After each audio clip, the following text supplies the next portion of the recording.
अल्हम्दुलिल्लाहि रब्बिल आलमीन वस्सलातु वस्सलामु अला रसूलिहिल अमीन व बाद फ़अऊज़ु बिल्लाहि मिनश शैतानिर रजीम बिस्मिल्लाहिर रहमानिर रहीम अलिफ लाम मीम ज़ालिकल किताबु ला रैब फ़ीहि हुदल लिल मुत्तक़ीन। मुअज़्ज़ज़ नाज़रीन, कुरान करीम की इस महफ़िल में आपका इस्तक़बाल है। ख़ुलासा कुरान करीम की इस मजलिस में हम एक पारे में अल्लाह तबारक व तआला के ज़रिया दी गई बुनियादी हिदायत पे गौर करते हैं। अल्लाह तबारक व तआला की एक एक आयत इस काबिल है कि हम उस पर गौर करें और अपने आप को उसकी रोशनी से मुनव्वर करें। आइए 18वें पारे में अल्लाह तबारक व तआला ने जिन बुनियादी हिदायतों से हमें नवाजा है उन पे गौर करने की कोशिश करते हैं और इस तरह से अपना रिश्ता अल्लाह पाक के कलाम से मज़बूत करते हैं और अमली हैसियत में अपने आप को ज़्यादा से ज़्यादा क़वी करने की कोशिश करते हैं। सूरा मोमिनीन से इस पारे की शुरुआत होती है और शुरू ही में अल्लाह तबारक व तआला ने मोमिनीन के औसाफ बयान किए हैं। हम अहले ईमान को इन औसाफ पे बहुत ज़्यादा गौर करने की ज़रूरत है कि अल्लाह पाक ने इन औसाफ से मुत्तसिफ़ लोगों के बारे में ये हकीकत बयान की है कि ये लोग जन्नत में जाने वाले हैं, ये जन्नत के वारिस होने वाले हैं और जो जन्नत में जाए दरअसल वही कामयाब हैं। क़द अफ़लहल मुमिनून अल्लज़ीना हुम फ़ी सलातिहिम ख़ाशिऊन वल्लज़ीना हुम अनिल लग़्वी मुअरिदून। वो ईमान वाले कामयाब हो गए जो अपनी नमाज में खुशू खुजू बरतते हैं, जो लग़्व से एराज़ बरतते हैं, जो वल्लज़ीना हुम लिज़्ज़काति फ़ाइलून, जो ज़कात देते हैं, वल्लज़ीना हुम लिफ़ुरूजिहिम हाफ़िज़ून, जो अपनी शर्मगाहों की हिफाजत करते हैं, इल्ला अला अज़वाजिहिम औ मा मलकत अयमानुहुम फ़इन्नहुम गैरु मलूमीन। अपनी शर्मगाह का इस्तेमाल वो अपनी बीवियों पे या फिर अपनी बांदियों पे करते हैं और कहीं गलत तरीक़े से शर्मगाह का इस्तेमाल नहीं करते। फ़मन इब्तग़ा वरा ज़ालिका फ़उलाइका हुमुल आदून। अपनी बीवियों के अलावा, अपनी बांदियों के अलावा अगर कहीं इसका इस्तेमाल हो रहा है तो यही लोग काबिले मलामत हैं और यही लोग सरकशी पे उतारू हैं। वल्लज़ीना हुम लिअमानातिहिम व अहदिहिम राऊन। और वो ईमान वाले जो अपने अहद व पैमान का पासो लिहाज रखते हैं, अमानत दी जाती है तो उसमें ख़यानत नहीं करते। वल्लज़ीना हुम अला सलावातिहिम युहाफ़िज़ून। और जो नमाज़ पढ़ते तो हैं ही, साथ ही अपनी नमाज़ों की मुहाफ़ज़त करते हैं, हमेशगी बरतते हैं नमाज पे, नमाज की हिफाजत करते हैं। उलाइका हुमुल वारिसून। यही लोग वारिस हैं। अल्लज़ीना यरिसूनल फ़िरदौस हुम फ़ीहा ख़ालिदून। जो जन्नतुल फ़िरदौस के वारिस होंगे और हमेशा हमेश वहाँ रहेंगे। हम ईमान वालों को जायज़ा लेने की ज़रूरत है कि इन औसाफ में हमारा कितना हिस्सा बनता है। हम क्या वाक़अतन ईमान वाले हैं, ऐसे ईमान वाले जो जन्नत के मुस्तहिक़ उसके वारिस होने जा रहे हैं। फिर अल्लाह तबारक व तआला ने इस पारे में इंसानी तख्लीक़ के मराहिल का बयान किया है, बताया है कि फिर मौत होगी और मौत के बाद दोबारा इंसान को ज़िंदा किया जाएगा, हिसाब व किताब होगा। फिर अल्लाह तबारक व तआला ने हज़रत नूह अलैहिस्सलातु वस्सलाम का ज़िक्र किया है, मूसा और फ़िरौन के वाक़े का ज़िक्र किया है और इन अम्बिया के वाक़यात में दरअसल हम तमाम के लिए बड़ी इबरत है कि अगर हक़ को न माना जाए और हक़ पर न चला जाए तो अल्लाह तबारक व तआला सामान इबरत बना देता है। अल्लाह तबारक व तआला ने एक यहाँ पे अजीम हुक्म दिया है, उसने नबियों को भी ये हुक्म दिया है और ईमान वालों को भी कि पाकीज़ा रोज़ी खाओ और अल्लाह तबारक व तआला का शुक्र अदा करो। अल्लाह तबारक व तआला ने नबियों से कहा या अय्युहर रसूल कुलू मिनत तय्यिबाति वअमलू सालिहा। और अल्लाह तबारक व तआला ने मोमिनीन से कहा या अय्युहल्लज़ीना आमनू कुलू मिन तय्यिबाति मा रज़क़नाकुम।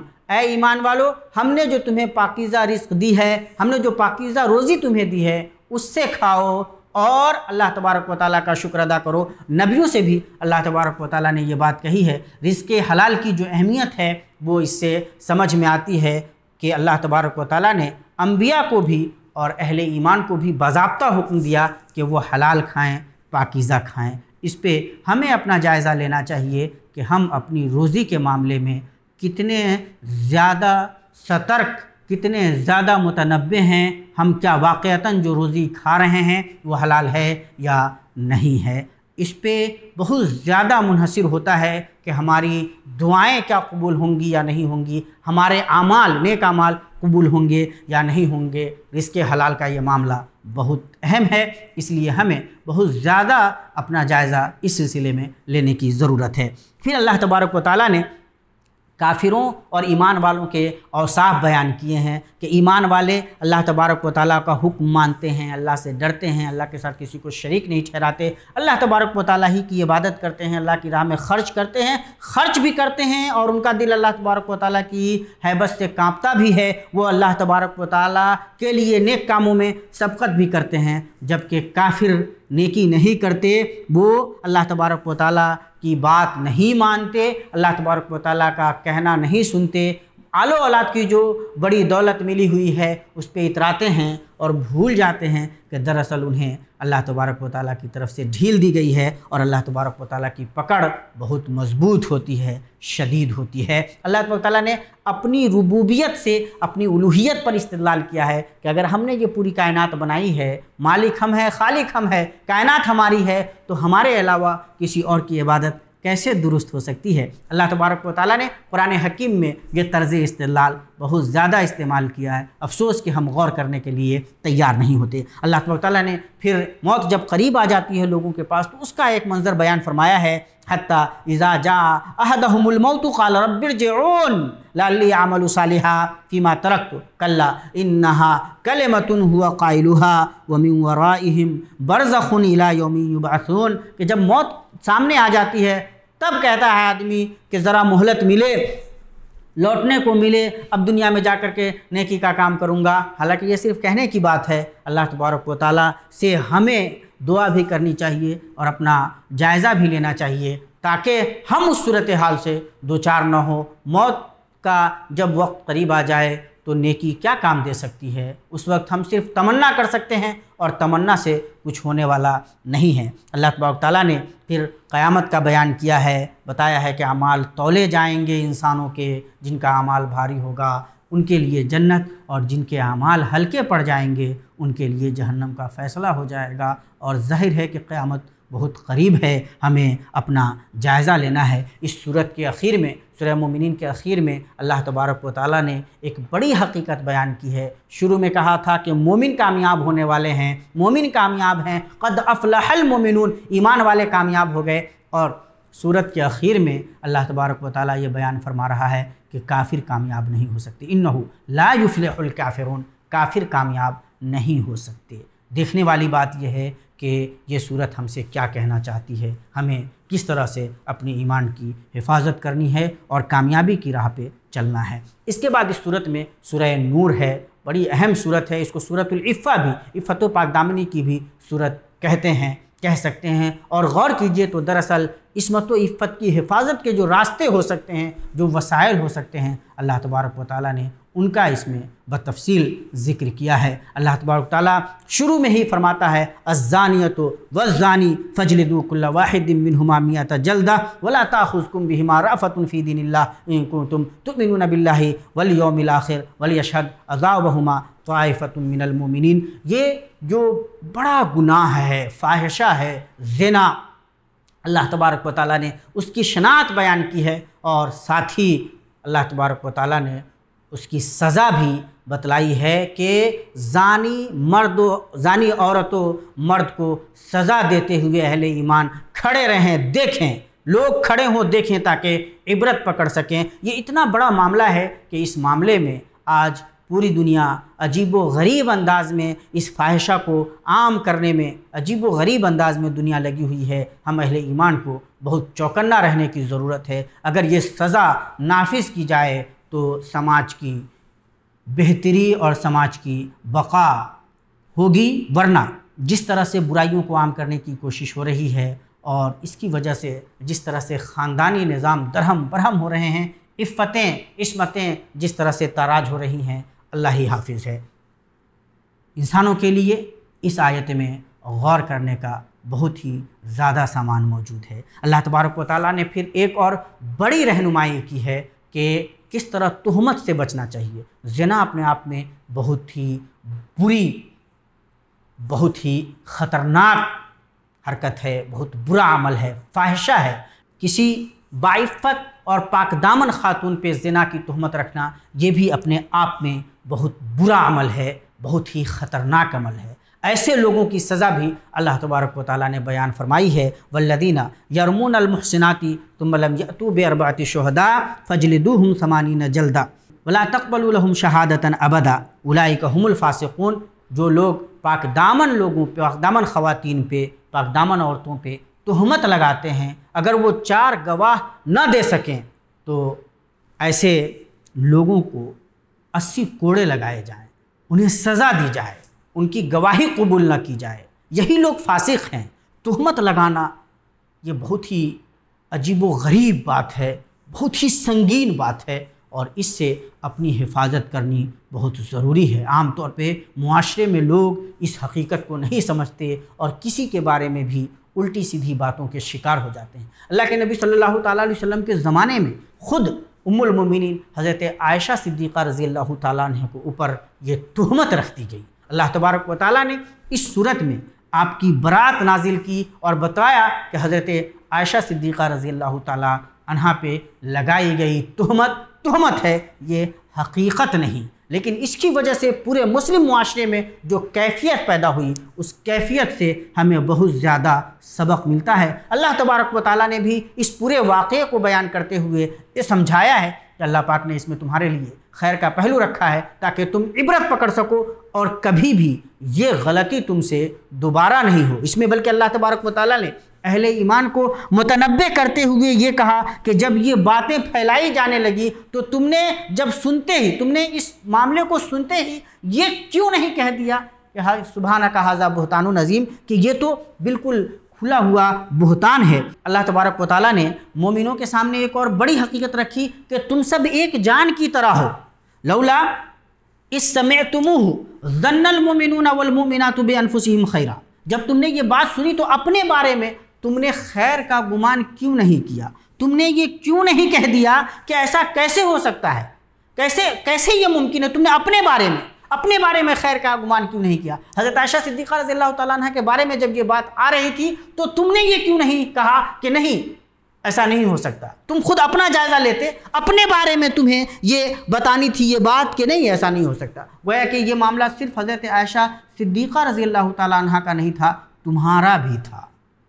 इसमें ईमान वालों के लिए गौर करने का बड़ा मकाम है।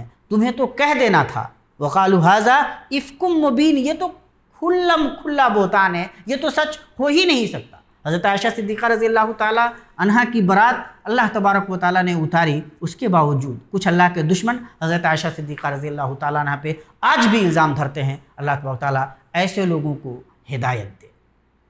हमें इन आयतों पे गौर करते हुए अपना जायज़ा लेना चाहिए कि हम क्या इस तरह की ख़राबियों के शिकार नहीं हैं कि किसी मोमिना खातून के बारे में उल्टी सीधी कोई बात इधर उधर से आती है, कोई फासिक कहता है और हम ले उड़ते हैं और जहाँ तहाँ उसे आम करने लगते हैं। हमें अल्लाह तबारक व तआला से इस ख़ास मामले में डरना चाहिए। फिर इसमें आयत लिआन भी है कि अगर एक शौहर अपनी बीवी पे इल्ज़ाम धरता है तो क्या कैफियत होगी, इस पर भी गौर करने की ज़रूरत है। कसम खानी है, 4 मरतबा कसम खाते हुए ये अल्लाह पाक की कसम खानी है कि मैं सच कह रहा हूँ, और 5वीं मरतबा ये कहनी है कि अगर मैं झूठा हूँ तो मुझ पे लानत हो। तो ये जो आयत उतारी गई है इस पे भी गौर करने की ज़रूरत है। अल्लाह तबारक व तआला हमें उस सूरत हाल से, तुहमत से, ज़िना जैसी ख़राबी से महफूज रखे। ये वो ख़राबियाँ हैं, ये वो बुराइयाँ हैं जिनसे मुआशरे तबाह हो जाते हैं, ज़िंदगियाँ वीरान हो जाती हैं।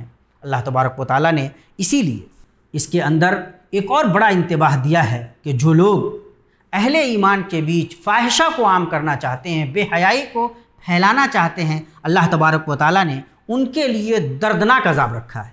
इन्नल्लज़ीना युहिब्बूना अन तशिअल फ़ाहिशतु फ़िल्लज़ीना आमनू लहुम अज़ाबुन अलीमुन फ़िद्दुनिया वल आखिरह वल्लाहु यअलमु व अंतुम ला तअलमून। जो लोग ईमान वालों के बीच, मोमिनों के बीच, मुस्लिम मर्द और औरत के बीच फ़ाहिशा को, बेहयाई को आम करना चाहते हैं, हमें उनसे ख़बरदार होने की ज़रूरत है। जो लोग मुख्तलिफ़ रास्तों से, वसाइल से, मुख्तलिफ़ तरीक़ों से बेहयाई को फैलाना चाहते हैं, वो हमारे अपने नहीं हो सकते, वो हमारे खैर ख़्वाह नहीं हो सकते। अल्लाह तबारक व तआला ने इसीलिए वो रास्ते बतलाए हैं जिनसे ये बेहयाई रुक सकती है। अल्लाह तबारक व तआला ने कहा कि किसी के घर जाओ तो इजाज़त लेकर के जाओ। बच्चे जब बड़े हो जाएं तो घर में जाते हुए इजाज़त लें, अगर इजाज़त न दी जाए तो लौट जाएं। अल्लाह तबारक व तआला ने तुहमत से मना किया, ज़िना से मना किया। अल्लाह तबारक व तआला ने इसी सूरत में ये हुक्म भी दिया कि शादी कर लो, अगर मुफलिसी भी है तो अल्लाह तबारक व तआला अपने फजल से ग़िना दे देगा। अल्लाह तबारक व तआला मालदारी की सूरतें पैदा कर देगा। नेक नियति से शादी करने की अल्लाह तबारक व तआला ने हिदायत दी है ताकि इंसान बुराइयों से बच सके और सीधे राह पे रह सके। इस पूरे मामले में, इफ़्क के मामले में हज़रत अबू बकर सिद्दीक़ रज़ी अल्लाह तआला अन्हु को ज़ाहिर है कि जब उनकी बेटी पे ये तुहमत लगाई गई तो तकलीफ़ बेइंतहा थी। चुनांचे और उनके बाद करीबी लोग भी इसमें शामिल थे जो इस अफ़वाह को फैला रहे थे, तो उन्होंने ये कसम खा ली कि वो ऐसे लोगों को नवाजना छोड़ देंगे। अल्लाह तबारक व तआला ने इंतबाह किया, अल्लाह तबारक व तआला ने तंबीह की कि अल्लाह तबारक व तआला ने आपको फ़ज़ल से नवाजा है तो क़राबतदारों को देने से न रुकें और इस सिलसिले में कोई कसम न खाएं। क्या आप ये नहीं चाहते कि अल्लाह तबारक व तआला आपको बख्श दे? इंसान को भलाई से नहीं रुकना चाहिए और ये बहुत बड़ी बात है, ये बहुत बड़ा पैगाम है हम इंसानों के नाम, हम उम्मत मुसलमा के नाम के, चाहे मामला जो भी हो, लेकिन बहरहाल भलाई का रास्ता, देने का रास्ता, खर्च करने का रास्ता, अल्लाह की राह में लोगों को नवाजने का रास्ता नहीं छोड़ना चाहिए। फिर अल्लाह तबारक व तआला ने एक बड़ी हिदायत दी है कि अगर शादी करने के वसाइल मुहैया नहीं हैं तो इंसान को सब्र व ज़ब्त से काम लेना चाहिए और अल्लाह तबारक व तआला से लौ लगाना चाहिए। और अल्लाह तबारक व तआला ज़ाहिर है कि सबील पैदा कर देगा इंसानों के लिए। अल्लाह तबारक व तआला ने फिर इसमें बताया है कि वो नूरुस समावात वल अर्ज़ है और अपने नूर की अल्लाह तबारक व तआला ने बड़ी अच्छी तमसील बयान की है। बहुत ही अच्छे अंदाज में अल्लाह तबारक व तआला ने इस पूरे नूर को कुरान हकीम में बयान फरमाया है। उस आयत पे ख़ास तौर से गौर करना चाहिए। फिर अल्लाह ताला ने अहले ईमान के बारे में बताया कि अहले ईमान क्या होते हैं। ख़रीद व फ़रोख्त, ये दुनिया उनको अल्लाह तबारक व तआला के ज़िक्र से नहीं रोक पाती, लेकिन जो मुनाफिकीन हैं वो अल्लाह तबारक व तआला का कहा नहीं मानते, एराज़ बरतते हैं। अहले ईमान का रास्ता क्या होता है? वो तो जैसे सुनते हैं समेना व अताना कहते हैं, मान लेते हैं। अल्लाह तबारक व तआला ने इस सूरत में अहले ईमान से के लिए एक और बड़ी खुशखबरी रखी है। अल्लाह फरमाता है वअदल्लाहु लज़ीना आमनू मिनकुम वामिलुस्सालिहात लयस्तख़लिफ़न्नहुम फ़िल अर्ज़ि कमा इस्तख़लफ़ल लज़ीना मिन क़ब्लिहिम वलयुमक्किनन्ना लहुम दीनहुम लज़ी इर्तज़ा लहुम वलयुबद्दिलन्नहुम मिन बादि ख़ौफ़िहिम अमना। अल्लाह तबारक व तआला अहले ईमान को अगर वो नेक अमाल करें, अगर वो अल्लाह तबारक व तआला के रास्ते पे चलें, तो अल्लाह तबारक व तआला का वादा है अहले ईमान से कि अल्लाह तबारक व तआला उनको इस्तिख़लाफ़ फ़िल अर्ज़ से नवाजेगा, अल्लाह तबारक व तआला क़ुव्वत से नवाजेगा, अल्लाह तबारक व तआला गलबा से नवाजेगा। ये अल्लाह तबारक व तआला का अहले ईमान से वादा है। ज़रूरी यह है कि हमारा ईमान मजबूत हो, हमारे आमाल अच्छे हों, तो जो चीज़ें हम मुख्तलिफ़ ज़राए से हासिल करना चाहते हैं अल्लाह तबारक व तआला अपने फ़ज़ल से हमारे लिए उसे आसान कर देगा। फिर अल्लाह तबारक व तआला ने इसी पारे में सूरह फ़ुरक़ान भी है जिसमें अल्लाह तबारक व तआला ने अपनी अज़मत बयान की है, कुरान करीम की हक़्क़ानियत अल्लाह तबारक व तआला ने बयान फरमाई और फरमाया है कि ये कुरान हमने उतारा है और ये हक़ व बातिल के दरमियान फ़र्क करने वाली, तमीज़ करने वाली किताब है। तो इस किताब से हमें हिदायत लेने की कोशिश करनी है। फिर बताया अल्लाह तबारक व तआला ने कि जो लोग अल्लाह तबारक व तआला को छोड़कर किसी और को पुकारते हैं, क्या वो कोई नफ़ा और नुकसान देने के काबिल हैं? ज़ाहिर है कि नहीं है। और बार बार जब तौहीद की तरफ दावत दी जाती है और ये हकीकत हमारे कानों में डाली जाती है, वो इसलिए है कि हम आँख खोल कर रखें, चौकन्ना रहें। ऐसा ना हो कि किसी मामले में तौहीद का ये सिरा हमारे हाथ से निकल जाए। अल्लाह पाक से जुड़ने का, अल्लाह तबारक व तआला से क़ुर्बत का, अल्लाह तबारक व तआला से मोहब्बत का, अल्लाह तबारक व तआला की उबूदियत का जो हमारा रिश्ता है वो किसी मामले में कमज़ोर ना पड़ जाए। हमारी तौहीद कहीं से भी ढीली ना हो, कहीं से भी कमज़ोर ना पड़े और किसी भी मामले में हम शिर्क के शिकार ना हो जाए। अल्लाह ताला से दुआ है कि अल्लाह ताला हमें इन हक़ाइक़ पे अमल करने की तौफ़ीक़ अता फ़रमाए। अक़ूलु क़ौली हाज़ा वस्तग़फ़िरुल्लाह ली व लकुम व लिसाइरिल मुस्लिमीन फ़स्तग़फ़िरूहु इन्नहु हुवल गफ़ूरुर रहीम। अस्सलामु अलैकुम व रहमतुल्लाहि व बरकातुहू।